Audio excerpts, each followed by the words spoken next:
The best way to think about modeling the hair in clay is to think about how would I carve that in stone. But if you haven't had any experience with stone, how are you to think about this? These are the questions I want to pose to you. Stone's natural resistance is the sculptor's best teacher. It can subordinate years of academic reasoning as to the whys and wherefores of sculpture and composition. What I want to point out is the solutions found in stone can offer anybody who's modeling in clay a better understanding of the problem that they're trying to solve. For instance, look at statues carved in marble and look at how they solve the problems of how do you sculpt the hair. Stone pushes you to see form in its true essence. We look at, for hair for instance, you'll look at the primary shapes. We want to first solve the primary shapes, then get the secondary shapes, and then attach the tertiary shapes. But you have to look at the overall form first, and how would you approach carving that? All the fancy stuff is at the very end of the sculpture modeling.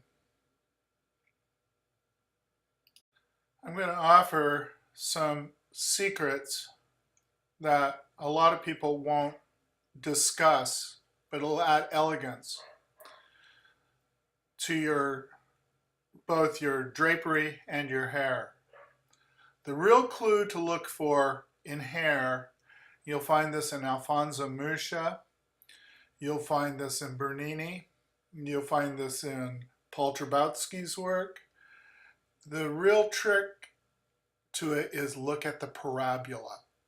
The hair will bunch and then it will expand in a parabolic movement. Look for those parabolas in both the hair and the drapery. See how it bunches and then expands quickly and slowly and drops. As well, look at the hair and look at the coils in the hair and see how you can simplify those hair coils but still be elegant. In fact, simplification gives the piece a greater sense of elegance. So look for those things when you sculpt or when you model in clay. Another way to recognize simple shapes is a painter's trick. Squint your eyes. If you squint your eyes at your work, really squint them to where you can barely see, just differentiate between black and white, just almost feel the eyelashes touching each other, and really squint down at your work. And stand back.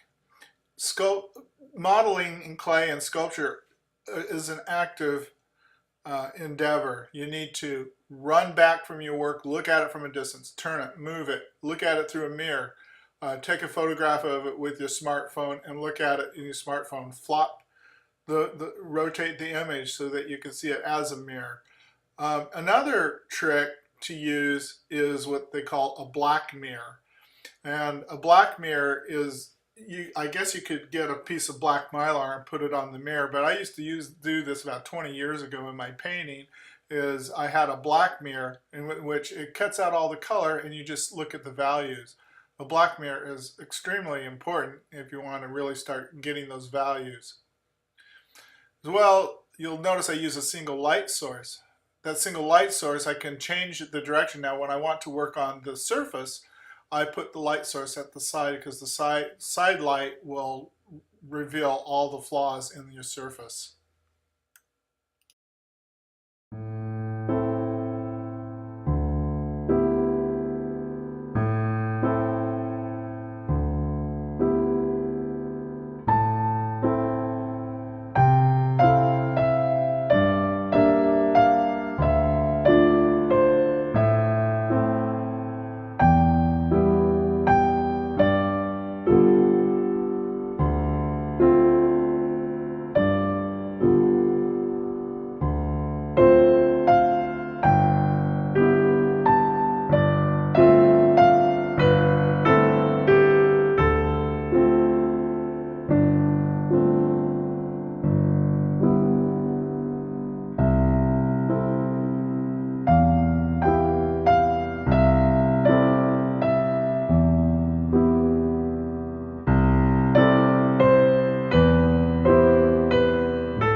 Notice the size of tools that I'm using. I'm using big, big clay tools, and I'll even use a carbondo uh, detailing, carbondo, what do you call those? Spatulas that you use for bondo. Those are great. You can custom shape those to any size that you need. But at first, before ever going into smaller tools, look at the big tools. Now notice I'm playing with the edges. Let those edges become lost and found. Just get the big shapes first, big movements first.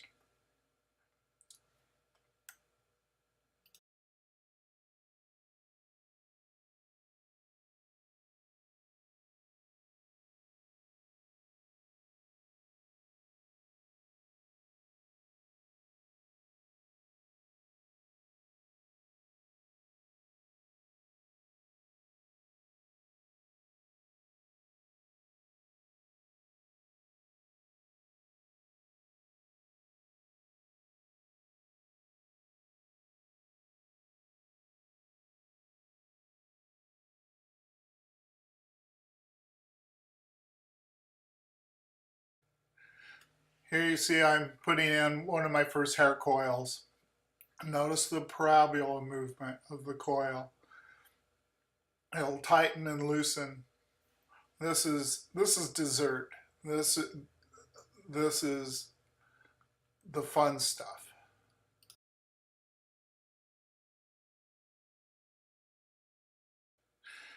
You can't be too attached to your work. You have to be able to be detached from your work. Later on, I actually tore this whole side of the hair off because I had to dig into the back and reinforce the wings. The wings actually added several hundred pounds of clay to it, and I had to reinforce the wings to keep them from wobbling around. And it's all in your head anyway, you know. So if you have to take something apart, don't fret. Just take it apart, rebuild it. You know how to do it. Um, but these things happen, and the hair actually came out better the second time around anyway.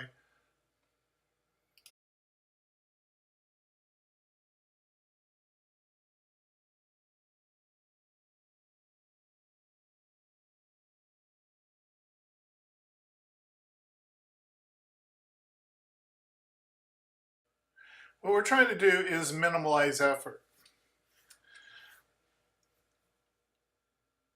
Focusing on your work, looking at the big shapes first, plotting the proper points and measurements, and going for those big shapes first before going for the secondary and tertiary shapes. I'll offer more later on the hair as the hair becomes uh, more defined, but this is a good introduction to how to start blocking in the hair.